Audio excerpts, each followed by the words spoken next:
امام ہمارے لیے اتنے محزون اور مغموم ہیں، کیا ہم امام کے لیے اتنے محزون اور مغموم ہیں؟ ہمارے 8ویں امام امام علی رضا علیہ الصلوۃ والسلام فرماتے ہیں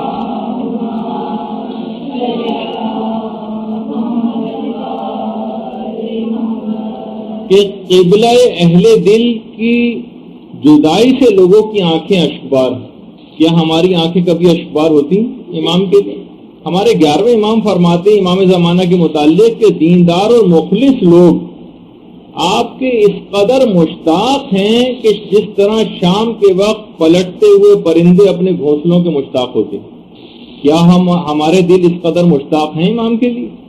مرحوم آیت اللہ بہجت حاجی علی فشندی کے متعلق فرماتے تھے کہ جب امام زمانہ سے حاجی علی فشندی کی ملاقات ہوئی تو انہوں نے کہا کہ مولا لوگ آپ سے توسل کر رہے ہیں، آپ کا انتظار کر رہے ہیں، اور مولا آپ ہیں کہ ظہور ہی نہیں کر رہے ہیں۔ آپ کے چاہنے والے آپ کا انتظار کر رہے ہیں، آپ کے چاہنے والے سخت ناراحت اور غمگین ہیں مولا۔ امام زمانہ علیہ السلام نے ایک جواب دیا جو کہ دل کو پھاڑ دینے والا، اور فرمایا دوستان ماں ناراحت نیستن، مجھ سے محبت کرنے والے میرے لیے غمگین نہیں ہیں۔ یہ باقاعدہ جملہ ہے امام کا، اور امام نے باقاعدہ شکایت بھی کی کہ اگر ہم کو کوئی پکارتا بھی ہے تو فقط اپنی حاجت کے لیے۔ جب یہ آقا بہجت فرماتے تھے کہ عاشقان قائم آل محبت کی محبت کے دعوے دار بھی بڑے خوب ہیں، ہر ایک کے پاس اپنی حاجتوں کا ایک انبار، ہر ایک کے پاس۔ کسی کو شادی کا مسئلہ درپیش ہے، کسی کو اولاد کا مسئلہ درپیش ہے، کسی کو نوکری درپیش ہے۔ امام زمانہ کو کوئی اگر پکارتا بھی ہے تو وہ کوئی کاروبار کے لیے پکارتا ہے، تو کوئی کسی کو پیسے کا کوئی مسئلہ ہے، کسی کو قرضہ اتارنا ہے، کسی کو پریشانیوں سے نجات کے سلسلے میں، کسی کو بھی حضرت حجت کی کوئی فکر نہیں۔ یعنی دوسرے الفاظ میں یہ کہا جائے کہ اگر ہماری ساری خواہشات پوری ہو جائیں، ساری خواہشات اگر ہماری پوری بھی ہو جائیں اور ہمیں ہر چیز دستیاب ہو جائے، تو پھر اس کا مطلب ہے کہ ہمیں امام زمانہ علیہ السلام کی کوئی ضرورت ہی نہیں۔ ہمیں تو دنیا کی چند ضروری چیزوں کے لیے ہم پریشان ہو جاتے ہیں، ذرا سے قتل و غارت گری شروع ہو جاتی ہے، ہم امام کو پکارنے لگتے ہیں، اور تاکہ یہ امن و امان کا زمانہ ذرا واپس آ جائے، اور اس کے بعد پھر ہم اپنی فسق و فجور سے بھرپور زندگی ویسے ہی گزارنی شروع کرتے ہیں جیسے گزار رہے تھے اس سے پہلے۔ کسی کو اگر امام چاہیے بھی ہے نا تو صرف اپنی آسائش کے لیے چاہیے۔ ان کے لیے، ایسے افراد کے لیے جن کا بھی یہ نظریہ ہے، ان کے لیے امام زمانہ ایک خیالی اور افسانوی شخصیت سے زیادہ معاذ اللہ نہیں۔ اور ڈاکٹر ابراہیم آئیتی نے بڑی اچھی بات کہی، جس امام کا آپ لوگ انتظار کر رہے ہیں وہ کبھی نہیں آئے گا۔ یعنی ہم سوچتے ہیں کہ بس امام آئیں گے، ہمیں کچھ بھی نہیں کرنا ہوگا، گویا ہر لحاظ سے ہمیں آزادی مل جائے گی، احکامات اسلامی پر عمل ہو یا نہ ہو، ایسی زندگی گزرتی رہے گی، چین اور آرام کی نیند سوتے رہیں گے، وہ جس طریقے سے انگوروں کے گچھے لٹک رہے ہیں اس میں سے ایک ایک انگور لے کے کھاتے رہیں گے، اور یہ عیش و آرام کے ساتھ زندگی گزاریں گے، بڑے بڑے پھلوں کے نیچے لیٹ کے جو ہے آرام کیا کریں گے۔ ابھی آگے چل کر میں آپ کو خدمت میں عرض کروں گا، جس طریقے سے انحرافات کی ایک سیریز ہماری چل رہی ہے نا، دیندار افراد کے اندر جو انحرافات آ چکے ہیں، بالخصوص امام زمانہ علیہ السلام کے سلسلے میں جو انحرافات فکری ہیں،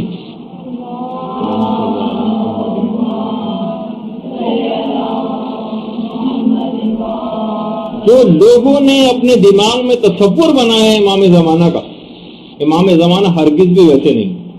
جس کا انتظار اس طرح کے افراد کر رہے ہیں اس امام کو کبھی نہیں آنا، اور جس قسم کا امام آئے گا وہ آ کر بھرپور طریقے سے جب اسلامی چیزوں کا نفاذ کرے گا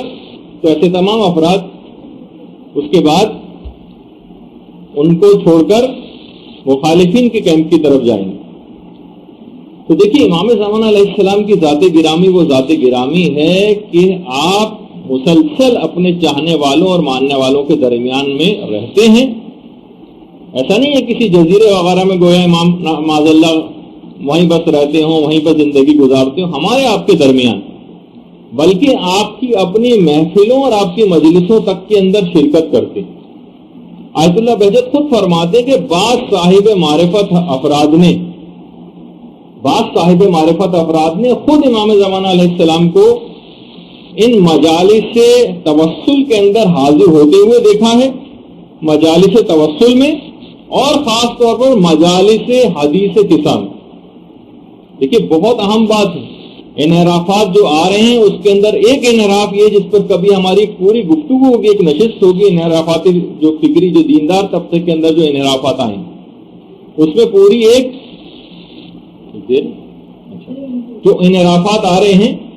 اس پہ پوری ہماری گفتگو ہوگی کہ حدیث قصہ تک کے لیے اب اس قسم کے نعرے لگنے شروع ہو گئے کہ حدیث قصہ جو ہے وہ ان اوتھینٹک ہے، اور بہت سے نام نہاد علمی حلقوں سے بعض اوقات یہ بات آ جاتی ہے جس میں ہماری پوری انشاءاللہ کبھی گفتگو ہوگی. آیت اللہ بہجت فرماتے ہیں کہ صاحب معرفت افراد نے خود دیکھا ہے کہ امام زمانہ علیہ السلام مجالس توسل میں حاضر ہوتے ہیں اور مجالس حدیث قصہ میں خود آتے ہیں. یہ خاص طور پر ایک بات ہے، اور یہ بھی بات بہرحال کہی گئی ہے کہ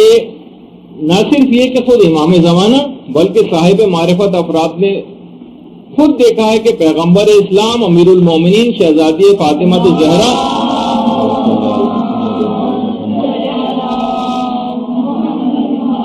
اور امام حسن اور امام حسین علیہ السلام بھی ان تمام مجالس اور محافل میں شریک ہوتے ہیں. جب پوچھا گیا آیت اللہ بہجت سے کہ کیا جزیرے خضرہ والی روایت کی کوئی تطبیق ہم برموڈا ٹرائنگل سے کر سکتے ہیں، تو آیت اللہ بہجت نے فرمایا کہ امام ہر جگہ پر موجود اور مومن کا دل جزیرے خضرہ ہے جس پر حضرت حجت کے قدموں کے نشانات. اچھا، ہم بڑے خوش ہیں، ہم بڑے مطمئن ہیں امام کا غائب ہونا. جب بھی کہا جاتا ہے کہ بہت ساری دعاؤں میں بھی ہے، اور بڑے بڑے علماء اور مراجع سے بات پوچھی گئی جو کہ دعا ہے تہذیب الاحکام کی دوسری جلد میں بھی اور بحر الانوار کی دوسری جلد میں بھی، کہ پروردگار میرے دین میں کوئی مصیبت کو قرار نہ دے. جب پوچھا گیا کہ دین کی مصیبت کیا ہے تو علماء اور مراجع یہی بات فرماتے ہیں کہ امام کا غائب ہونا اس سے بڑھ کر دین کی کوئی مصیبت نہیں. کہ آپ کا امام موجود ہو، آپ کا امام زندہ ہو، آپ کے درمیان زندگی بسر کرتا ہو، لیکن آپ اسے دیکھ نہ پائیں، آپ اس سے اس لحاظ سے رابطہ نہ کر پائیں. تو بہرحال یہ دین کی ایک بہت بڑی مصیبت ہے جس کو میں محسوس کرنا چاہیے کہ ہم کتنی بڑی مصیبت میں مبتلا ہیں. اور جب انسان مصیبت میں مبتلا ہوتا ہے تو اس کو دفع کرنے کے لیے کتنے ہاتھ پاؤں مارتا ہے، کتنی دعائیں کرتا ہے. تو اسی لحاظ سے اس سلسلے میں دعاؤں کی بڑی اہمیت ہے. یہی وجہ ہے کہ دیکھیے لوگ ائمہ سے التماس دعا کے لیے آتے تھے کہ مولا آپ خدا سے یہ ہمارا کام کروا دیجئے، یعنی امام سے آ کر التماس دعا کرتے تھے. حضرت حجت آپ سے التماس دعا کے لیے کہتے ہیں. کتنی آرام سے آپ نے یہ بات سن لی کہ حضرت حجت علیہ الصلوۃ والسلام آپ سے التماس دعا کرتے ہیں کہ میرے ماننے والوں میرے ظہور کے جلدی کے لیے دعائیں کیا کرو. تو بہرحال بالآخر آنے والا آئے گا اور لوگوں کو آ کر مالا مال کر دے گا، معرفت کے خزانوں سے مالا مال کرے گا، دین و دنیا کی ہر چیز آپ کو عطا کرے گا. اور کیوں نہ ہو کہ وہ سخی و کریم خاندان کا خون اس کی رگوں میں دوڑ رہا. حال آتا کا تسلسل آخر کیسے ختم ہو سکتا ہے؟ قسیم جنت و نار کا فرزند لوگوں میں اپنی عادلانہ اور کریمانہ نعمتوں کو تقسیم کرے گا، اور یہ فاتح بدر و حنین کا فرزند جب آئے گا تو تمام دنیا کے شہروں کو فتح کر لے گا. لوگ اس کے پاس اس طرح سے آئیں گے جس طریقے سے شہد کی مکھیاں اپنی ملکہ اور اپنے سردار کے گرد آ کر جمع ہوتے ہیں. فرشتے اس وقت نازل ہو رہے ہوں گے اور حقیقتاً لوگوں کو اس وقت تنزل الملائکۃ والروح کی ظاہری تفسیر سمجھ میں آ جائے گی.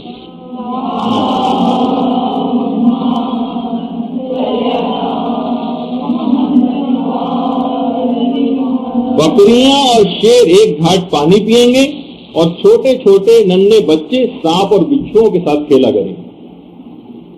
یہ اس کا بیٹا ہے، یہ امام زمانہ علیہ السلام کہ جس کے عدل کے لیے شاعر نے کہا ہے کہ حافظ اگر ہو عدل جناب امیر کا، شعلہ پہن لے جسم پہ کرتا حریر کا. برحمتك يا أرحم الراحمين وصلى الله على محمد وآله